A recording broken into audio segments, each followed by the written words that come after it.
Bien-aimés dans le Seigneur, shalom, shalom, que le Seigneur vous bénisse. C'est Abino. Moi, c'est à Mokondi, maman Anne Kalambaï, évangéliste Anne Kalambaï. Moi, c'est à Mokondi, vraiment liboso Abino. Na recette na biso mususu ya sika. Lobi tozalaki na poulet mayo, mais lelo tozana deux recettes au toko, mais kako sala elongo na bino. Toza awa tozana nyama na biso lelo toko sala porc ya kotumba o tobenga kangulu. Ya kotumba na kati ya ngulu na biso ya kotumba tokotia muscade, tokotia un peu de citron, ngala linga kosomba citron aboye na mona rapena ke ezalaka bien pour moi. Et puis tokotia un peu de moutarde, mwanda mbo ya moutarde po eza ya kotumba. Naza awa, naza na moi gingembre nanga toujours naza na kangote na eloko kotumba. Eza gingembre donc to benga katangawisi basangisa yango basala ensemble na ail. Donc yango moni na tie ail ya mobimba te pembeni. Donc awa toza na jimbo. Toza na jimbo tokomeka pe kotia jimbo muke na kati. Tokomeka pe kotia jimbo muke na kati et puis tokotia moi mafuta kaka mukie pona kosala ambiance ya nyama na biso na komeka kotia opesu o eza tomate concentré na kotia pesu ko tomate concentré mukie ka na kati po esala moi rouge wana esalaka bien. Que le Seigneur vous bénisse. O ezali partie ya ngulu na biso siko awa tokolia ngulu na biso na nini boyebi ke esengeli eloko kotumba kolia ngona moi légumes moko léger. Donc nazo sala légumes na biso ya ngolo épinard. Nazo sala épinard auto benga na lingala ya mai mai. Donc épinard ya mai mai na kati ya épinard na ngala gocha concombre, na kati ya épinard na kosenga courgette, na kati ya épinard na kosenga aubergine.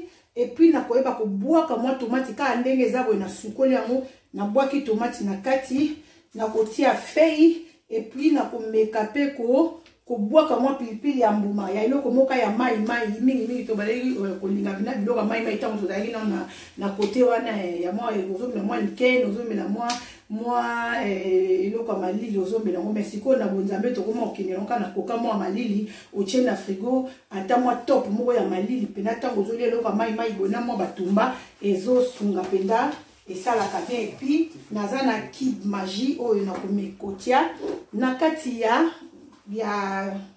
épinard na biso ya mai mai na pembeni ntango na kosilisa kosala kotumba nyama na ngulu na ya kotumba nazwi chance ya kozwa ngulu ya poso te mais nazwi kaka ngulu ya musuni ya kotumba balieli bosepela na kosala sauce na nga pembeni boyebi sauce nde tosala yango na matungulu kaka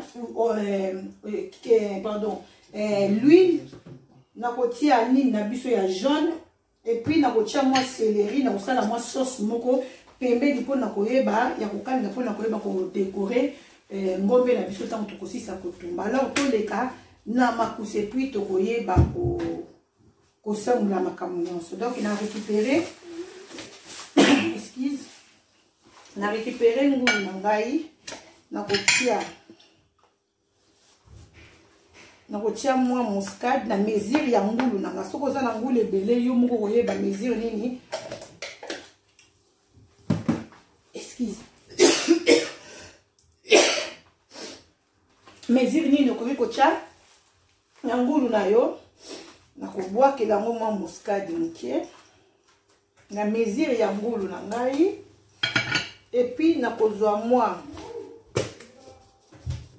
kibi na nga moke na kobwaka ngo likolo mingi te po na koma kosala pena mwa keba na mungwa bomoni ke nazo présenter bino mungwa te na présenter bino mungwa te. Et puis na koyeba kozwa mwa gingembre na nga oyo na tie ai na kati na ko bouger yango na kotia yango na kotia mwa gingembre moke kaka. Et puis na kozwa huile nanga huile penda ebele te po tango kotumbama ezala na ndenge moko ya bien. Atie kaka mwa huile moke. Et puis na kozwa mwa tomate nanga ya linzanzo to bengaka concentré moke kaka po esala mwa décoration na nyama na biso. komeka ko saisonner nyama na biso bien.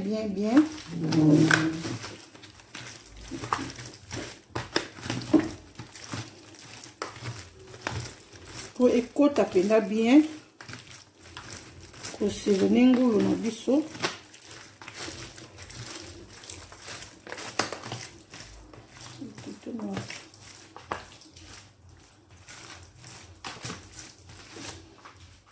Saisonner yango bien malamu. Nakozwa pena mbeli na ngai. Déjà na sukola ki nyama na nga bomoni place na sukola yango te na sukola ki yango depuis lobi po nga nyama na nga na préféraka ko sukola yango.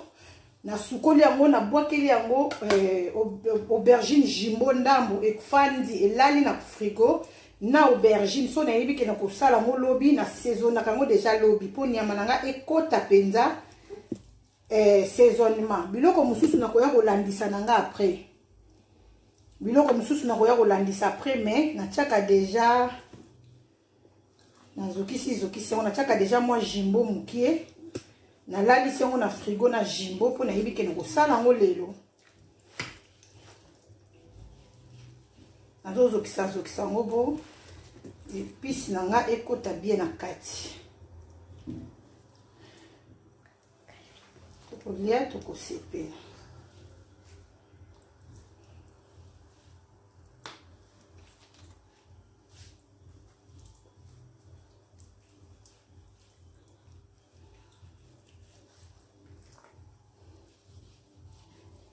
Kita nanga penda ya kozokisa yango epi na kotia citron nanga na suka.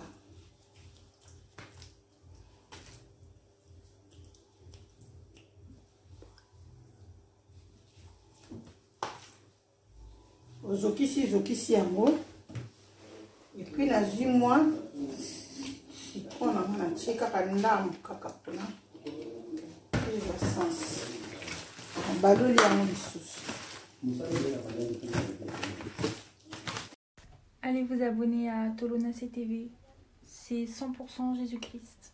Donc mon sang on a mai ya kolia pembeni ya ngulu na bango. Donc ezala batu bande ko mususu balingaka ochambisa okaka na kati okokipe ko chambisa mo okaka na kati epinari la mama lelo nyonso la mama kana mabumu epinari la mama kana nyonso ko la epinari na ngombe na kwa ko tape ngombe na tia na kati menga la kosala mo bongo te na kana biso to kosala epinari pembeni ya mali pembeni ti to koyeba kotumba ngulu na biso pembeni.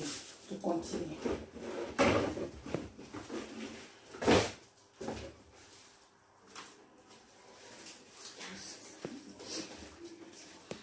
Pause.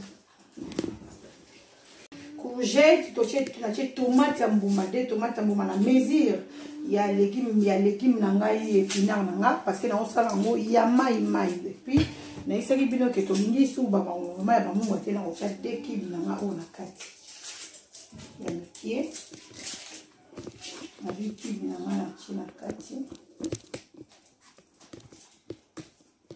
mungwa ba malade ebele batina surtout bakomo banga na bangungwa na bwaki de kibi na kati na kozwa huile mikie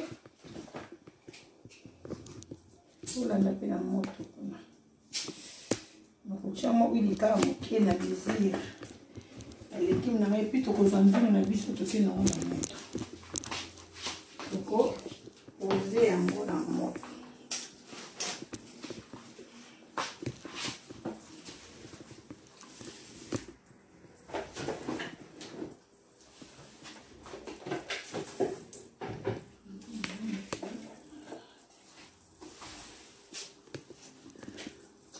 Donc mon sang on a mai ya kolia pembeni ya ngulu na bango. Donc ezala batu bande ko mususu balingaka ochambisa okaka na kati okokipe ko chambisa mo okaka na kati epinari la mama lelo nyonso la mama kana mabumu epinari la mama kana nyonso ko la epinari na ngombe na kwa ko tape ngombe na tia na kati menga la kosala mo bongo te na kana biso to kosala epinari pembeni ya mali pembeni ti to koyeba kotumba ngulu na biso pembeni. To continue.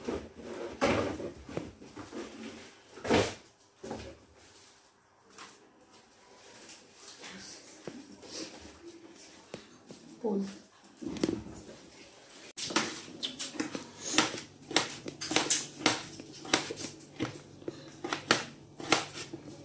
Tozokata sikoyo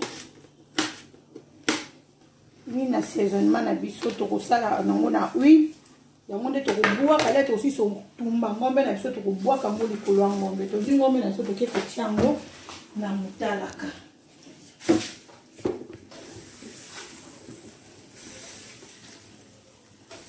En même temps ndunda na biso eza likolo ezotoka.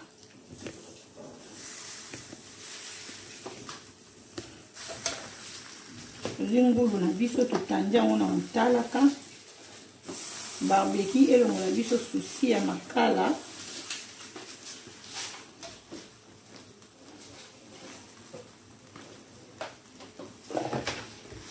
Nakangi na baloli yango. Ok. Tozo continuer awa ndunda na biso eza na moto ebandi deya kozwa mwa avers nango.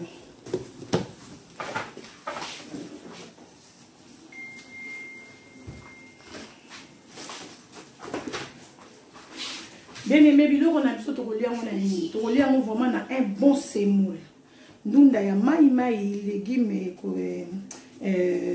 légume ya épinard pembeni nango tokotia ngulu ya kotumba et puis tokolia yango vraiment na semoule. Bientôt dans vous présenter bino nde na otia mai ya semoule pour banda ya ko présenter nga ba bon appétit.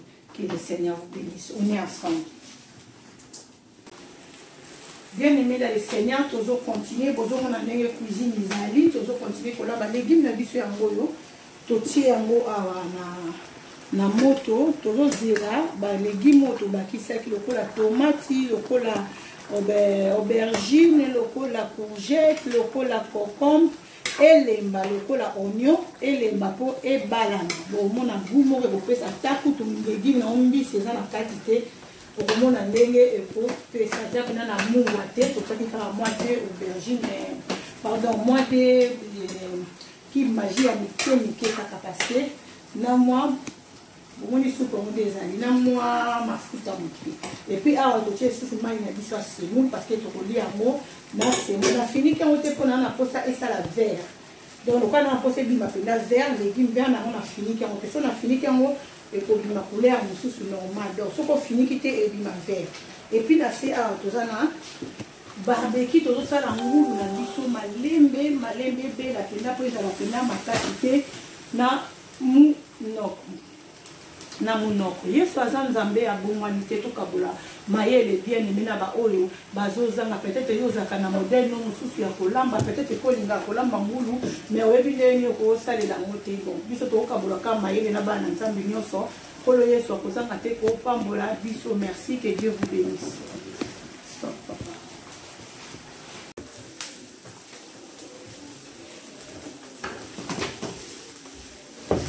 Bandi ko sala semoule na biso parce que to lai ko na biso to lia na semoule.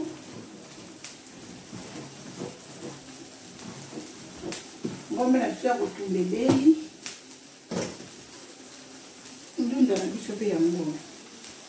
Les belly légumes et ça sans mbisi au kaka mais faut que yango vous sentir bien tellement vous m'embêtez dans la mbisi na kati et ça sans mbisi ko to komi na suka na zo sala semoule et puis tant na otia ngo na mesa wana ma présenter bino yango.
Shalom, bien-aimé encore. Shalom, Borodembelongo. Shalom, Elongo na mama tolo na se. Tokomi na suka elubu na biso na biso ya mama loboko.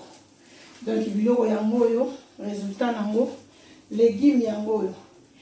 Légumes yango eza na musuni te, mais soko li yango oyoka lokola musuni eza na 4 lobai to kolia na semoule et puis ni ngulu na biso yango yo totumbi et puis to tie mutu bwaki mo matungu likolo pesa na ka miroir to komela ngo na koka nzambe apambola biso na surtout bandeko to zolanda mama loboko mama tolo na se mama Anne Kalambai. Soki kolo Yesu Masi azongi te tokutani na prochaine vidéo. Je vous aime vraiment beaucoup. Mbote na ba bonne na ngano sur Facebook boyebi ndenge na linga kabino na lela bino mabe mbote na bandeko nyonso to baza abonné na tolo na TV 100% Jésus. Mbote na bandeko nyonso to toza mangwa mina Viber na WhatsApp na nini mususu waso TikTok soki ni mususu wane za soki wana mususu za nini Instagram, ouais, okay. Instagram, bana bakotanga na makambo wana nyonso.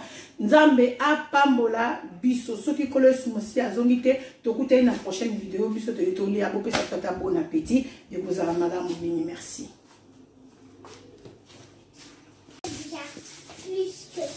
Calvi makelele. Oh kata on calvi makelele. C'est longo lango. Diaspora baboyi muziki na poto baboyi notika koyemba beti to yambula supu na tolo kwaya na potesi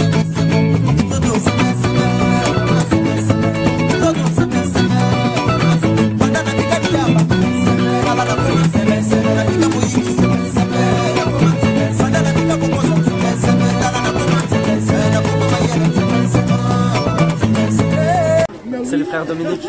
Alors je vous présente aujourd'hui la chaîne Tolonacé. Tolonacé 100% Jésus-Christ. Je vous invite à la suivre fortement pour la gloire de Dieu, pour se rapprocher de Dieu tous les jours, car on a besoin de lui. Suivez cette chaîne Tolonacé. Je vous invite vraiment à la suivre. Soyez bénis mes frères et sœurs, dans le nom de Jésus. Amen. Que Dieu tous les jours. C'est une chaîne que je vous invite à voir personnellement. C'est édifiant, c'est très puissant. Rejoignez-nous en force, frères et sœurs, parce qu'on a besoin vraiment de vrais adorateurs. On a besoin vraiment de personnes qui suivent la volonté du Père. Vous aurez beaucoup d'informations sur la chaîne. Je vous invite vraiment à venir à suivre la chaîne. Que Dieu vous bénisse. Amen. Abonnez-vous à la chaîne. Abonnez-vous surtout. C'est pour la gloire de Dieu. Tolonacé, Tolonacé. Merci. Gloire à Dieu. Gloire à Dieu. Abonnez-vous à Tolonacé TV. Sobongo landa l'homme de la repentance, le prophète Ézéchias Mboukou. Tous les vendredis nazana Tolonacé TV. Abonnez-vous à Tolonacé TV pour landa chemin de la repentance. Matthieu 3D. Répondez-vous car le royaume d'ici est proche. Dieu vous bénisse. Merci. Ciao.